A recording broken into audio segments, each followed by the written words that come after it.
खलिस्तान्यांकडून महात्मा गांधींच्या पुतळ्याची तोडफोड करण्यात आलेली आहे आणि पुतळ्याचं उद्घाटन झाल्यानंतर काही तासातच पुतळ्याची तोडफोड करण्यात आलेली आहे।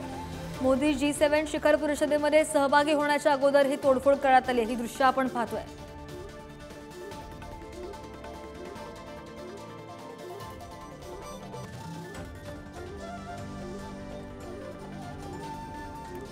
इटलीमधून आपण ही बातमी पाहतोय। इटलीमध्ये खलिस्तान्यांकडून महात्मा गांधींच्या पुतळ्याची तोडफोड करण्यात आलेली आहे आणि पुतळ्याचं उद्घाटन झाल्यानंतरच काही तासातच या पुतळ्याची तोडफोड करण्यात आली आहे।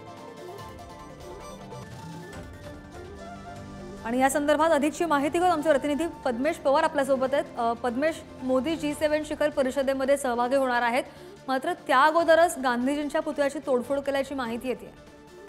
हाँ, नक्की श्रद्धा, आपण बघितलं असेल की इटलीच्या हे जे गांधीचं जे पुतळा महात्मा गांधीचा जो पुतळा होता त्याच्या तोडफोड झाल्याची आपल्याला माहिती समोर येते। जे खालिस्तानी अतिरेक्यांनी आहे ना हा तिकडे तोडफोड केल्याची आपल्याला माहिती मिळते। आपण बघितलं की कॅनडा असेल, USA असेल, अशा अनेक ज्या देशांमध्ये जे खालिस्तानी जे आतंकवादी आहेत त्यांनी मोठ्या प्रमाणात जे भारतीय जे फ्लॅग असतील त्याचबरोबर गांधींचे पुतळे असतील तेव्हा जे इंडियामधले जे महत्त्वाचे नेते आहेत त्यांचे पुतळे असतील त्यांना तोडफोड करायची घटना आपल्याला पाहायला मिळाली।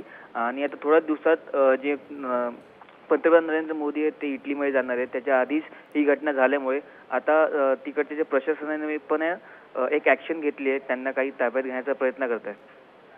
नक्कीच पद्मेश, धन्यवाद दिलेल्या माहितीसाठी। आपण बातमी पाहतो इटलीमध्ये।